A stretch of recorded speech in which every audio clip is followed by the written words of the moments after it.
안녕하세요, 낙군입니다. 오랜만에 인사드립니다. 제가 음식점에서 일하다 보니까 작년 크리스마스 시즌부터 연말 연시까지 쭉 바빴어요. 근데 그러다가 그 전염병 때문에 또 손님이 쭉 빠져버렸습니다. 지금은 일은 바쁘지 않은데 저희 가게에서도 확진자가 나와가지고 그 연락이나 보고 때문에 좀 정신없게 보내고 있습니다. 그런데 유튜브 영상을 만들지 못할 정도로 바빴던 이유는요, 저희가 쉬는 날마다 집을 보러 다니라 그랬습니다. 제가 작년 5월쯤에 일본에서 집을 사기로 결심했다는 영상을 올렸는데요. 그때부터 지금까지 천천히 진행은 하고 있었는데 이걸 아직 영상으로 만들 만큼의 진척 상황은 아니었고 아직은 도움이 될 만한 정보도 없는 것 같아서 조금 미루고 있었습니다. 그런데 올해 들어서 드디어 영상으로 만들 만큼의 진척이 있었습니다. 그래서 오늘은 일본에서 집 사기 계획이 어디까지 진행이 됐는지 간단하게 공유해 보려고 합니다. 그럼 2022년 첫 번째 이야기 시작하겠습니다. 먼저 저희가 최종적으로 선택한 건 중고 맨션의 구입입니다. 일본에서 맨션이라고 하면 한국에서 말하는 아파트라고 생각하시면 될 것 같아요. 일본에서 맨션을 산다고 하면 일반적인 과정은 이렇습니다. 첫 번째, 자금 계획을 세우고 부동산 정보를 모은다. 두 번째, 부동산을 보러 간다. 세 번째, 주택대출에 사전심사를 넣는다. 이걸 먼저 할 수도 있고요. 네 번째, 구입 신청서를 작성한다. 다섯 번째, 계약한다. 여섯 번째, 대출 본심사를 받는다. 마지막으로 열쇠를 받고 끝나게 됩니다. 한국에서 집을 구할 때는 어떤 느낌인지 제가 잘 모르겠지만 일본에서 집을 구해보니까 대충 이런 흐름이었습니다. 그리고 저희의 현재 상황은 대출 사전심사에 통과하고 네 번째 단계인 구입 신청서 작성까지 끝난 상태입니다. 지금 사려고 하는 집이 벽지도 좀 새로 바르고 가볍게 리폼도 하고 싶어서 가격 흥정을 하고 있는 상태인데요. 만약 집주인이 여기에 응하면 일본에서 집 사기 계획은 끝나게 됩니다. 그리고 만약 지금 보고 있는 맨션을 구입하지 못하더라도 대출의 사전심사에는 통과 있는 상태라서 집을 구입하는 것 자체는 가능할 것 같습니다. 아직 계약이 끝난 상태는 아니라서 어떤 과정을 거쳤는지 아주 자세한 내용은 지금 다룰 수는 없을 것 같고요. 계약이 끝나면 좀 더 자세한 내용을 담은 영상을 만들어 보겠습니다. 대신 오늘은 주택대출의 사전심사에 대해서 조금 더 이야기를 해볼게요.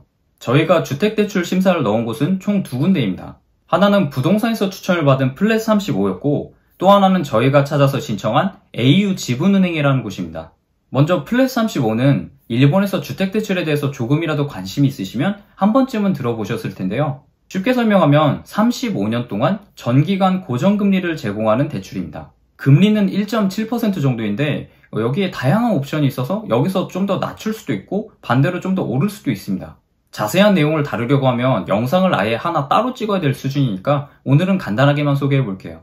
플랫35는 부동산에서 사전 신청서를 썼고 4일 뒤에 심사 통과라는 결과를 받았습니다. 제가 구입하려고 했던 부동산 가격보다 좀 더 높은 액수의 대출 액수로 신청을 했는데 생각보다 쉽게 통과해서 좀 놀랐습니다.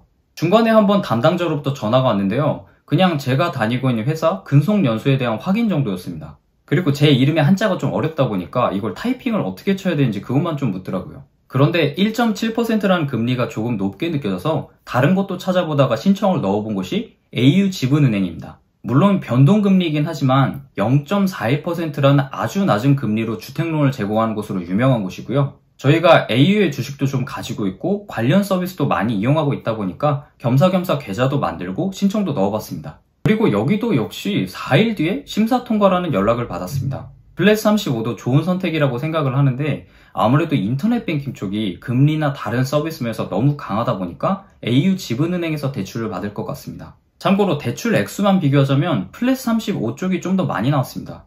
부부가 대출을 받을 때는 공동 명의로 대출을 받을 수도 있고 아니면 단독 명의로 대출을 받을 수도 있는데 이번에는 그냥 제 단독 명의로 대출을 받기로 했습니다. 그래서 대출 액수도 걱정이 됐고 제가 외국 국적이니까 그게 문제가 되지 않을까? 이런 걱정이 있었는데요. 다행히 심사에 쉽게 통과가 돼가지고 마음이 정말 가벼워졌습니다. 물론 두 곳 모두 사전심사에서 통과를 한 거지만 부동산 직원분이 말하는 게 사전심사에서 통과하고 본심사에서 떨어진 경우는 아직까지 본 적이 없다 이렇게 말하셨습니다. 외국인이라도 영주권을 가지고 있으면 신용도에는 크게 문제가 없는 것 같습니다. 물론 영주권이 없어도 대출을 받는 방법은 있는데 선택지가 많지 않고 금리도 좀 높아집니다. 아직 계약까지 끝난 건 아니지만 여기까지 진행하면서 느낀 점을 말해볼게요. 다른 요소, 그러니까 투자라든지 장기적으로 봐서 집을 사는 게 이득인지 손해인지 그런 걸 전부 제쳐두고 집을 사는 게 쉽냐 어렵냐만 따지면 일본에서 회사원이 집을 사는 건 그렇게 어렵지 않다라는 게 제 생각입니다. 특히 일본은 회사원의 신용도가 굉장히 높아서 일반적인 직장에 어느 정도의 근속 연수만 있다면 연봉의 8배 정도의 대출을 받을 수 있습니다. 물론 무리하게 대출을 받는 건 결코 좋은 게 아니고 완벽한 입지에 완벽한 조건에 집을 구할 수 있다는 의미도 아니지만 일본에서 평범하게 회사 생활을 한다면 마이홈을 구입하는 것 자체는 할 수 있겠더라. 그 정도의 의미입니다.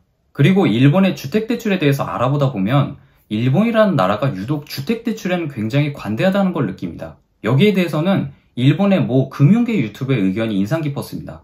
일본 정부는 일본의 노동인구의 대부분이 셀러리맨이 되길 원한다. 그래서 회사원들이 저금리로 주택대출을 쉽게 받을 수 있도록 유도하고 그 대출을 갚기 위해서 계속 일해야 되는 구조를 만들고 싶어 한다. 세금 징수를 원활하게 하기 위해서. 저도 대출이 쉽게 나와서 정말 기쁘긴 하지만 이건 결국에 큰 빚을 진다는 의미니까 너무 들뜨지 말고 정신 똑바로 차리겠습니다. 오늘 영상은 여기까지입니다. 일본에서 집을 사는 과정과 비용에 관한 자세한 이야기는 계약이 끝나면 한 번 더 만들어 보겠습니다. 그리고 룸투어 영상도 찍어야죠. 작년에는 너무 혼자서 앉아서 이야기만 한 것 같으니까 올해는 좀 더 다양한 볼거리를 준비해 보려고 합니다. 질문은 댓글 남겨주시고 오키나와도 좀 춥습니다. 언제나 건강 조심하세요. 감사합니다.